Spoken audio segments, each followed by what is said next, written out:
અમરેલી જિલ્લાના વડિયા શહેરના સુરપરા વિસ્તારમાં ગટર સમસ્યા દિવસે ને દિવસે વિકટ બની રહી છે। વિસ્તારમાં ગટર ઉભરાતા ગંદુ પાણી રોડ પર વહેવા લાગ્યું છે અને હવે તો મેઇન રોડ ઉપર કચરાનો ઉકળો પણ ઊભો થઈ ગયો છે। ગટરનું પાણી અને કચરાના ઢગલાના કારણે સમગ્ર વિસ્તારમાં ભારે દુર્ગંધ ફેલાઈ ગઈ છે। રસ્તા પરથી પસાર થનારા વાહન ચાલકોને સ્થાનિક રહેવાસીઓને ભારે મુશ્કેલીનો સામનો કરવો પડી રહ્યો છે। ગટર પાણીમાં કચરો ભરાતા મચ્છરનો ભારે ઉપદ્રવ વધ્યો છે, જેના કારણે ખાસ કરીને બાળકોમાં માંદગીના પ્રશ્નો ઊભા થવાની ભીતિ સેવાઈ રહી છે। તાવ, ડેન્ગ્યુ, મેલેરિયા જેવી બીમારીઓ ફેલાવાનો ખતરો પણ વધી ગયો છે। સ્થાનિક લોકો દ્વારા વારંવાર ફરિયાદો કરવામાં આવી હોવા છતાં ત્વરિત સફાઈ કરવામાં તંત્ર નિષ્ફળ સાબિત થયું છે। ગ્રામ પંચાયતની ઢીલાશ સામે લોકોમાં રોષ જોવા મળી રહ્યો છે।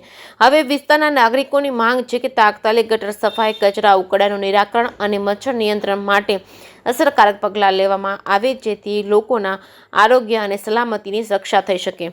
JK સિંહ ગુજરાતી સાથે રાજુ કારિયા, વડિયા। શું મુદ્દો છે ભાઈ તમારે?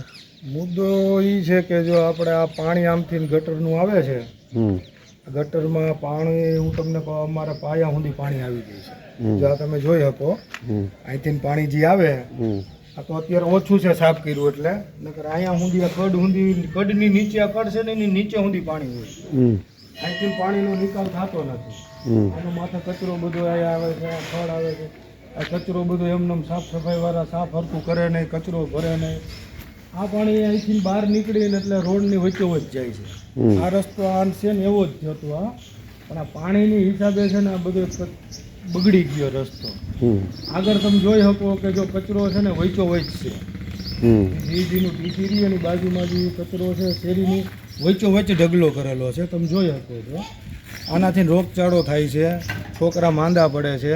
આપણે આપણા કામમાં હોય ને ઘરેથી ફોન આવે કે છોકરાઓને ભાઈ મજા નથી, આપણે કામ મૂકીને એને દવાખાને લઈ જવાના। આનાથી રોગચાળો, મારા દરવાજો બારી અમે કોઈ દી ખોલતા જ નથી, કેમ કે આ ખોલીએ એટલે સીધા મચ્છર ને જીવાતું ચાલુ જ રહે છે। આમાં બીજું કાંઈ નહીં। જો તમારે જોવા તમે નજર જ જો, બધું તમને નજર સામે જ છે। અહીંથી ના પાણી આમ જાય, અહીંયા ઢોર પાણી પીએ। હું તમને કહું આવડો આ કદડો, કેટલો કદડો રોડની વચ્ચોવચ છે। આ બાપુએ સેવા માટે મૂકેલી છે 2 નાયણું, બરાબર, પાણી પીવા માટે હું તમને કહું, પણ હવે એનો કોઈ ઉપયોગ તો થવો જોઈએ ને। આનો બધો કચરો અહીંયા આવે, ડટો આવે, કોઈ સાફ સફાઈવાળા બરાબર કરે નહીં તો કરવાનું હું તમને કહું।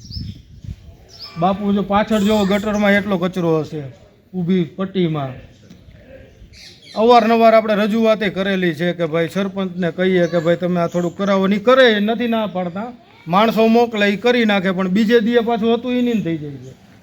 રેગ્યુલર માણસો જો આવે તો સાફ સફાઈ થાય ને રોગચાળો, બીમારી ઓછી થાય, આપણું કહેવાનો મુદ્દો એ છે। બીજો આપણે કોઈ અરે વાંધો નથી, પણ હવે અમારા ઘર પાસે જ આવી પરિસ્થિતિ છે, કેવું કોને તમે કહો।